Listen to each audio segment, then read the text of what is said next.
Hi guys, and welcome back to another episode of Rebuilding Stockport. Today, I thought we'd start on John Okoro, 21. Oh, he's back to being Nigerian again. John, make up your mind, mate. He's juggling passports like onions. I guess he figured he'd have more chance of getting an international call-up now. And, I mean, I still don't think he will do. I honestly think that he's going to go his entire career without getting an international call-up. And it's such a shame, because I really feel like this guy could have been certainly a very high-quality player in this league. If not a star, perhaps, but definitely a player that's going to get sort of 30 caps. Certainly for Nigeria.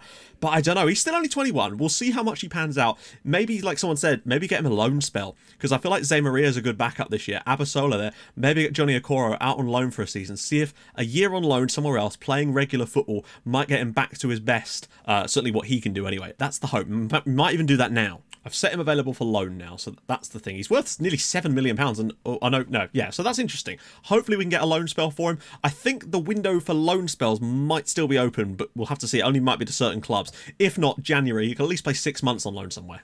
And can I just say, thank you. The support on the series lately has genuinely been amazing. I don't even know why. But it's great. It's probably the most fun I've ever had doing an FM save. And I know I say this sometimes, but it really has. And that's down to you guys. Just watching the videos, liking the videos, commenting on the videos with some of the stuff you guys are coming out with. The comments always have me cracking me up. And I really, really love that about this. And I really want to bring that more and more into videos going forward with whatever we choose to do next. I've got a couple of ideas bouncing around in my head for what we might try and do after Stockport is finally complete. And that's not going to be anytime soon just yet, but I've still got a few ideas in my head. Maybe a series called Hungry for Success with a team in Hungary. It's an idea because I want the pun name. But I've also thought about maybe doing a save in Austria because they seem to get completely forgotten as a nation that you can play from, basically. So that's another idea that I might be bouncing around. I've got loads of stuff, basically, but I want to do something a little bit different. But for today, we've had a few games off camera, including in the Cup, and it has been weird. This is like, we're in backwards land, lads. But we've got a game against Watford today to hopefully set things straight. And you'll see what I mean in a minute. So fresh off the back of that fantastic win on the opening day of the season away at Brighton. Okay, it's Brighton, but still.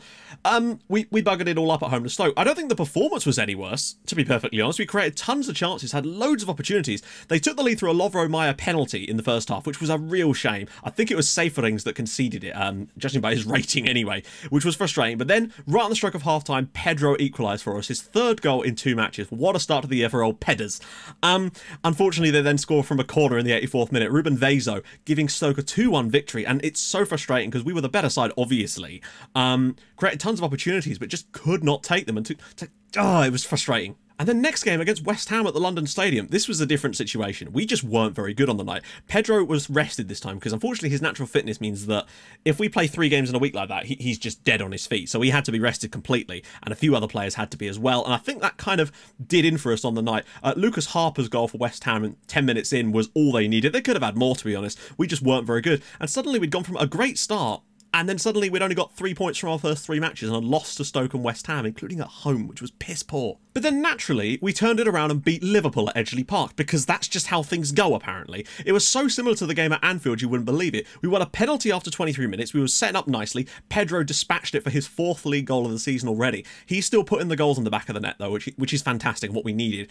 And then we got another one. Carlos Turil scored his first ever goal for Stockport County, which was really nice. I preferred him over Callum Gribbin for this game, although I think Gribbin did play no, he didn't. I don't know what I'm talking about. I think that was a different game. And Turil gave us a 2-0 advantage. They then got a goal back immediately through Martinez, but Liam Miller in the 72nd minute of this match, edge of the area, thumped it, cutting inside, lovely stuff, 3-1 Stockport, and a great win over Liverpool. Wilson had a good game. A lot of people had a good game. Carlos Turil was man of the match as well. Liverpool weren't very good, and I think we deserved the victory. Good stuff. We then basically rotated the entire team for the second round of the Carabao Cup. Minus Wilson, he did play. And they were phenomenal on the night. They really thumped Nottingham Forest, who are newly promoted to the Championship. And they've got Craig Palmer on loan from us, but of course he was not allowed to play. They also have Casey Palmer there too. He'd already got, though, 4 goals in 5 games for Nottingham Forest. Craig Palmer, when you send him away to one of these lower league sides, he is a beast. He really does have good goal scoring in those leagues, and I feel like him having some good seasons out on loan is going to mean that he might actually be a viable option for the first team at some point in a couple of seasons, and that's pleasing. But this was just an absolute mauling. A goal for Elverdin Kubat. Liam Miller grabbed a pair. Callum Gribbin got one. Piero Bolina finished things off for us. We then got John Hume sent off. Is it John Hume? Yeah, I don't know why I forgot his name. John Hume, you can barely read it, sent off on the 80th minute for a two-footed tackle, which was a bit stupid of him, to be honest. But everybody else was fantastic. John Okoro grabbed a couple of assists on the night. He got a fantastic performance there as well.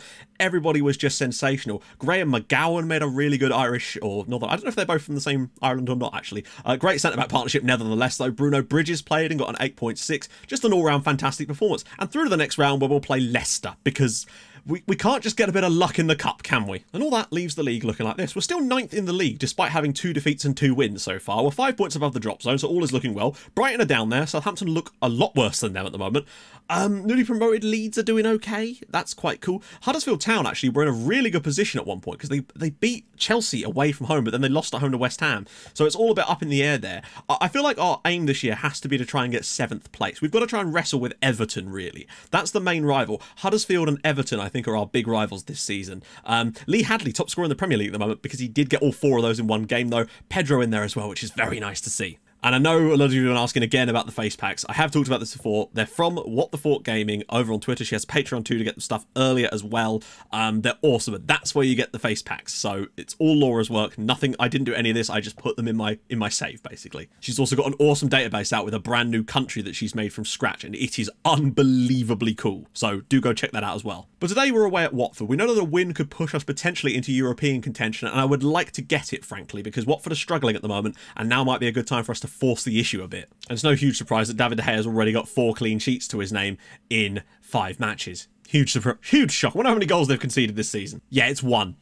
Massive shock there. Then again, Spurs also doing well. Of course, Watford are the favourites. We don't care. Philip Cocu managing them now. We're fine with that. I don't care if we're the favourites or not. We just have to turn up and do our thing. Check Watford out first before we mess with the team. Okay, interesting. So we might have to basically just match them up and go after Ross Barkley and maybe... Oh, they've got 2 inside forwards. Okay, that's fine. We can deal. Before we do anything here, I'm going to go after Ross Barkley, obviously. No, that's better. And then with these guys, we're not going to mark them. I've learned my lesson about doing that last time, but we are going to at least close them down because we know that they're going to cut into this inside position. I don't want Victor... Is that Victor Fisher? He must have left Fulham. So we'll ignore that for now because I don't like marking up inside forwards because it tends to drag people out of position and it just creates space for the fullbacks and whatnot, and I don't really want that. I'd rather just close them down. So we'll do a quick pick for the moment. So get the entire team rested out. We don't want Miller up top. No, thank you. I want Bicester. I mean, look at this. This is the thing. Bicester... we do need to take a look at that at some point. If he starts to not score continually, we don't want to use that team. We played that team against Forest because we could get away with it. Yeah, that's a bit more like it. In the midfield... Ooh. Honestly, I'm tempted to stick with the Mello, Aquebo and Dyer midfield 3 at the moment. They're building up partnerships. We've still got lots of options, which is nice. Back 4, Bednar, Roussel, Talha and Kit Kat. No, I'd rather have Saferings. On the bench, we're probably going to go with Zemaria, Dimitrov, Kubat, Bolina, Makengo, Davidson and Liam Miller. The bench looks a lot stronger. The first 11 looks a lot stronger. Hopefully Pedro can pick up another goal for us today and keep things going. Bruno Bridges is wanted by Nottingham Forest and Preston North End. I'm sorry, Bruno, but you can't go yet. We need a testimonial for you, lad. After his testimonial, he is free to leave if he wants to, and we want to track his career after that, but I want to make sure he gets his testimonial. On the topic of testimonials, Morgan Roussel actually played in a testimonial in pre-season for an old teammate of his back at, I think it was Nîmes. God, the squad just looks so cool with the full faces. I love it. Players are certainly getting used to me a bit more now. There's a few still waiting for me to come around, even the likes, yeah, they're mostly new players. Right then, let's have this. I'm just going to tell them to get creative. I feel like we've got enough in the tank to win this match. We need to be getting as many wins as physically possible this year. Obviously, that should always be the aim. But with these guys cutting inside like that, that's what I want. I want them to get in tight on them. Get out to him. Oh, he's just dumped it into the channel and Cucho's through. And Wilson makes the big save. We at least got out to him. Saferings. Not a lot of options up top. We need to spread the play, really. Watford are keeping it nice and tight. Need to work our way through it. Here we go. Aquebo. Oh, what a ball. Pedro's in. And it's got to score this time. Oh, my God. Right, question. He's toe-poked that past the goalkeeper, but then didn't continue his run, which to me indicates that he must have been taken out by the goalkeeper. So why is that just not a penalty then? Weird. Okay, well, that was a chance. Watford getting a few bookings there now. Oh, Bice's picked it up. Can he find Pedro? Oh, and he's at it again. 5 goals in 5 games. Bice with a lovely assist. I feel like Bice's going to get quite a few assists this year. He didn't get many last year, but I think Pedro is the ultimate partner for him in that position because he can just pick him. What a pass that is from Joseph Bizer, and what a first-time finish from Pedro. No chance for the goalkeeper. 5th goal of the year for him already, and we're 1-0 up. Just trying to stop them, basically. Doucouré. Oh, Ifedawa. This is where the danger could come. If we don't get out to them quick enough here. Victor Fisher. Oh, this could be a chance. Verdi! Oh, what a double save that is from Wilson. What a third. That is really good work from our goalkeeper. Those are the sort of situations where I feel like Malden would not have saved those. Wilson's been that little bit better. Barkley, out wide for Verdi. Got to watch out. He's going to cut inside. You know that. Oh, wow. Victor Fisher, what a player he is. He single-handedly basically scored that. Watford have been really good since we went in front. We were dominating the game before that, but they've really stepped it up. Maybe we should mark Victor Fisher. I just don't really want that to be the case because, I don't know, I feel like it wouldn't have made much difference here, but maybe if Sefferings is there, we concede these goals when we play like this, but, you know, Bednar's picked up a knock. That is far from ideal right about now. We'll wait till half-time. It does make me wonder if teams are setting up slightly differently against us now because they see us as a better side, and maybe going more attacking in games like we used to might actually have more of an effect, but we've still done all right. So that was a good initial start to the game, but Watford really threw themselves back into it. I think Darbo needs to be closed down more as well, and I might even get Abasolo to mark him. Yeah, we'll try that. Still feel like we've got the quality to unlock them, but we'll see. Might turn off work ball into the box, gets a few more shots perhaps. Gonna have Abasolo mark Darbo so that he pulls himself back a little bit when they've got the ball and they're not quite going to get such freedom, hopefully. Doesn't really seem like there's a lot going on in this game at the moment. It's kind of reached a stalemate, and I'm alright with that as long as we can come up with something. Mello, can he slip it through for Pedro again? Oh, what a save! My goodness, he was offside, I think, but still. Where to go from here? Abasolo's not had the best game. Maybe Zé Maria. And Bednar, maybe we could get someone with fresh legs in there. He's done all right, but it's kind of hard to know where to go from here. The game is kind of finely balanced. A point isn't the end of the world, but oh my god, Charlie, come on, mate. But I do still worry about dropping points in these types of games, you know? Zé Maria, can he dig out a cross, maybe? Akwebu. Allowing him all the way through, and Dimitrov's there. Watford got nobody back. Ball in, headed away, knocks it through. Bajsa! Oh my god, he's hit the post. He has to score there. We've been better off in this second half. That's for sure. We've definitely been the better side in the second period, but not enough to score a goal yet. Main issue. Bajsa! And he's hit the bar again and again! Oh my god, how are we not in front now? We really should be winning this match now. It still wouldn't be the end of the world, I know, but oh my god, Wilson again. Okay, Watford getting from set-piece chances towards the end here. Wilson, Roussel, my god! Be sensible, lads. Lumping it long. Oh, Bajsa's picked it up. Come on, Josef, do something for us, please. And it's going to be a corner. That's a great ball from Talha. Come on, get in behind, lads.